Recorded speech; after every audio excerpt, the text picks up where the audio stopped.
Bernardo Irán Sánchez Melo. Es importante que yo diga que yo soy profesor de la Universidad Autónoma de Santo Domingo e investigador. Y soy director general del Centro de Capacitación en Planificación e Inversión Pública del Ministerio de Economía, Planificación y Desarrollo. Es decir, CCPIP, MEPI. Pero la propuesta que yo hago no obedece, si no represento mis instituciones, sino yo lo hice como en calidad de ciudadano. Así que lo que yo diga no involucra mis instituciones. Bien. Fundamentalmente voy a leer, por favor, lo siguiente. Fíjense, para el público en general, que ya sabemos, ustedes saben que habrá un fideicomiso. Es cuando una persona fiduciante, puede ser física o moral, transmite la propiedad fiduciaria de bienes determinados a otro, que sea el fiduciario, quien se obliga a ejercer en beneficio de quien se designe en el contrato, beneficiario. Ese beneficiario puede ser una tercera persona o el mismo fiduciario, y al transmitirlo al cumplimiento de un plazo o condición determinada preestablecida al mismo fiduciario o al beneficiario, digamos, o al fideicomisario, que es una persona que puede ser beneficiaria, no necesariamente el mismo fiduciario. Siguiente. Fíjense, la ley 189-11 sobre el desarrollo del mercado hipotecario y fideicomiso. En el caso de República Dominicana existe la ley sobre el desarrollo del mercado hipotecario y el fideicomiso. En dicha ley se establece taxativamente las condiciones que acompañan el fideicomiso. Se habla de cualquier naturaleza. No se especifica, pero se habla de cualquier naturaleza. Aunque la ley originalmente fue aprobada y promulgada a los fines de promover el mercado inmobiliario de viviendas. Esta ruta que ha seguido el fideicomiso en nuestro país con la ley es muy parecido a lo que se vivió en Argentina, el mismo proceso. Inclusive, así mismo fue que se empezó con la ley de fideicomiso en Argentina. Siguiente, por favor. Entonces, es el fideicomiso una figura que establece un nuevo patrimonio de la cosa fideicomitida.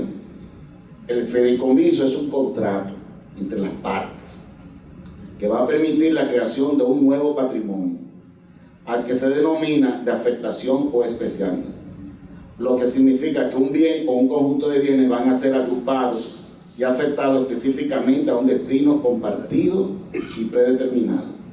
El fideicomiso conforma un patrimonio especial y separado que será administrado por un sujeto de derecho previamente elegido y que será el fiduciario, quien en consecuencia, por ser el titular de este patrimonio, actuará como un representante legal. Siguiente, por favor. Entonces, el fideicomiso no constituye en sí mismo, es decir, no es un fin en sí mismo, es un instrumento para otorgar mayores seguridades jurídicas y garantía de éxito a una operación o negocio previo a su existencia. Esa es su naturaleza, es decir, lo que se espera del fideicomiso.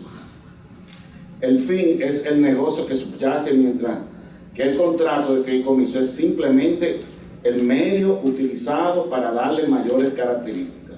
Por lo tanto, toda la flexibilidad y la aplicación de ventajas y desventajas que puedan surgir estarán supeditadas a la calidad de contenido desarrollado y explicitado en el contrato, a firmar entre las dos partes. Es decir, todo se supedita a lo que se convenga en el contrato. Siguiente. Entonces, aquí, bueno, no se ve allá arriba, pero es ya propuestas concretas.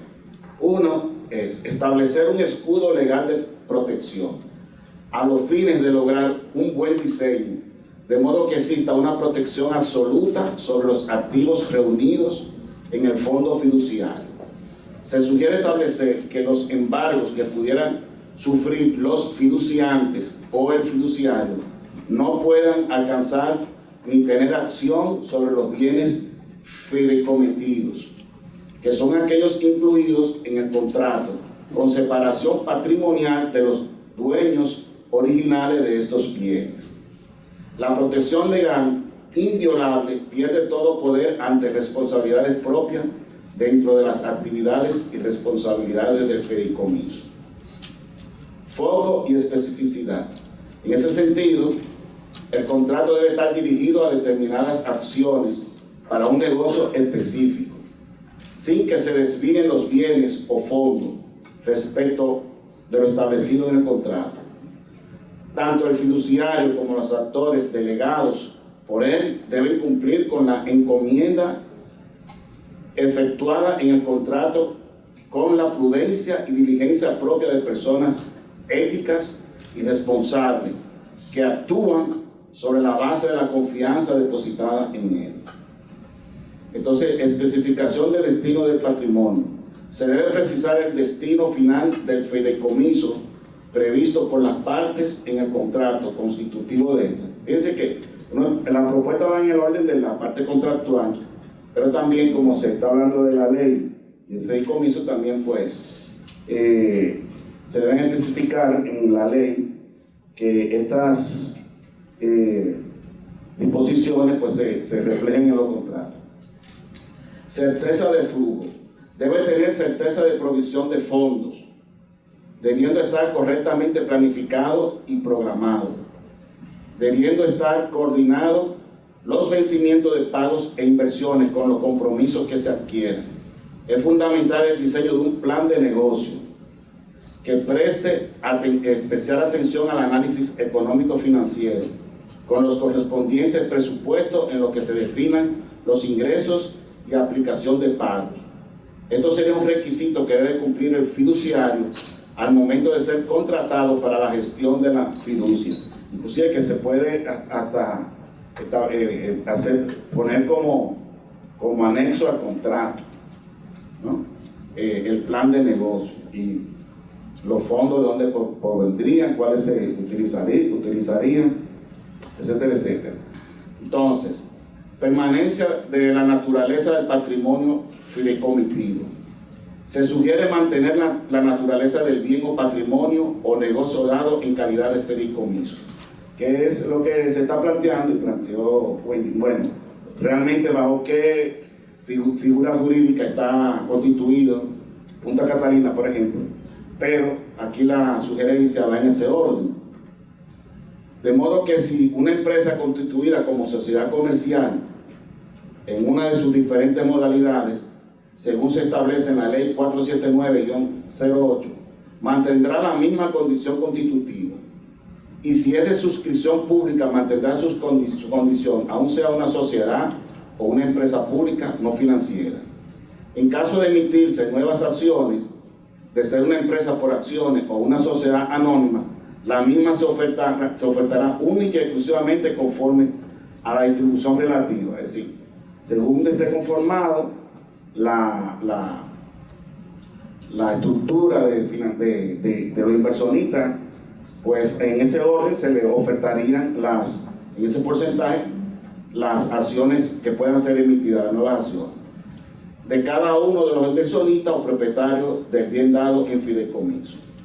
Eso evitaría que, por ejemplo, un grupo minorista o pase a ser mayorista, o se le oferten acciones a terceros sin que los que estén sean propietarios en términos de cierto peso específico dentro de la estructura accionaria, pues no se mantenga la misma estructura, no haya ahí ningún tipo inclusive de tergiversación.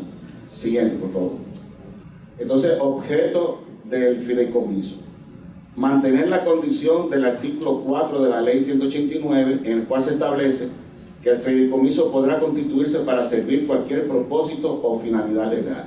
Entonces sugiero establecer en una nueva ley los tipos de fideicomiso y mediante reglamento determinar las particularidades y características de cada tipo de fideicomiso, dado que existen múltiples tipos de fideicomiso y cada uno tendría sus especificidades, debiendo ser lo mismo descrito en los articulados del reglamento, cosa que no existe actualmente en la ley. Por ejemplo, hay fideicomiso administrativo, de garantía, hay traslativo, pero también hay fideicomisos sectoriales, por ejemplo, productivo, agropecuario, de construcción, El que nuestra ley fundamentalmente menciona el término, lo que es en término inmobiliario, pero en un reglamento se describiría cada uno de estos tipos de fideicomisos y sus características. Bien, el siguiente, por favor. Otra recomendación es en cuanto a bienes y derechos objeto del fideicomiso.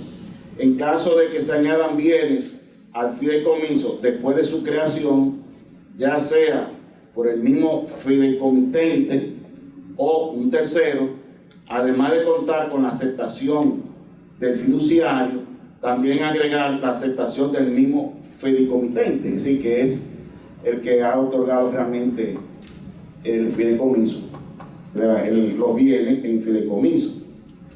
Bien, entonces, fideicomitente adherente, establecer además de las condiciones establecidas para el fideicomitente adherente su limitación taxativa en cualquier caso a una participación de acreedor, es decir, no en la parte patrimonial, sino de acreedor, en la parte pasiva.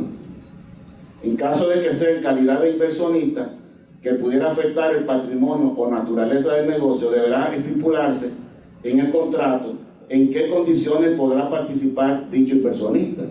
Hay inclusive, por ejemplo, acciones preferentes y no necesariamente tienen que ser acciones comunes. Si es una empresa, por ejemplo, por acción. En ningún caso el fideicomitente adherente tendrá participación en el patrimonio del bien entregado en condición de fideicomitido, limitando su participación al pasivo del fideicomiso. Sobre el comité técnico. El comité técnico estará compuesto por 5 personas, estos son sugerencias. 3 representantes pertenecientes a instituciones del sector público, uno del Ministerio de Ingeniería, si fue que se cambió ahí, de Energía y Minas, uno del Ministerio de Industria y Comercio y uno del Ministerio de Economía, Planificación y Desarrollo. Y 2 miembros seleccionados de una terna de 3 personas a ser nombrados mediante decreto presidencial. Eso es una sugerencia para el comité técnico. Siguiente, por favor. Del director ejecutivo. Del contrato, el director o directora ejecutivo o ejecutiva será invitado permanentemente a las sesiones del comité técnico, con voz pero sin votos. Este tendrá la responsabilidad de asistir a las reuniones del comité técnico. En los casos excepcionales que éste no pueda asistir por razones justificadas, podrá designar un suplente para asistir en su representación, lo cual será previamente comunicado al comité técnico. Propuesta. Será seleccionado de una terna de 3 personas que habrán de participar en un concurso abierto, debidamente publicado en la prensa. Sobre la gestión del endeudamiento por parte del comité técnico, dice la cláusula 11ª, dice roles y responsabilidad del comité técnico de fideicomiso de Punta Catalina, en este caso del contrato, ¿verdad? Dice el punto 3, gestionar la solicitud de endeudamiento con cargo al patrimonio fideicomitido, así como aprobar los montos, condiciones y términos de los endeudamientos y el otorgamiento de garantías con cargo al patrimonio fideicomitido.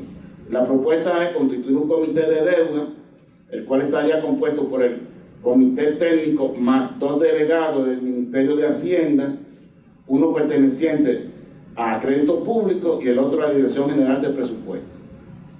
Siguiente, por favor. Y ya terminando, ¿verdad? Sobre las inversiones. El punto 4 dice que de contrato, aprobar las políticas de inversión y reinversión de recursos líquidos que se encuentren en el patrimonio de fideicomiso, en base a las inversiones permitidas, conforme se establece en la cláusula 17ª de este contrato, y en cualquier otro documento que pueda ser suscrito con posterioridad a la firma del presente documento. Dichas políticas deberán ser sometidas a la fiduciaria para fines de revisión e implementación. Y yo propongo, ¿verdad?, conformar un comité de inversión compuesto por el comité técnico más un representante de Hacienda y uno de la Superintendencia de Valores. El siguiente, por favor. Gracias.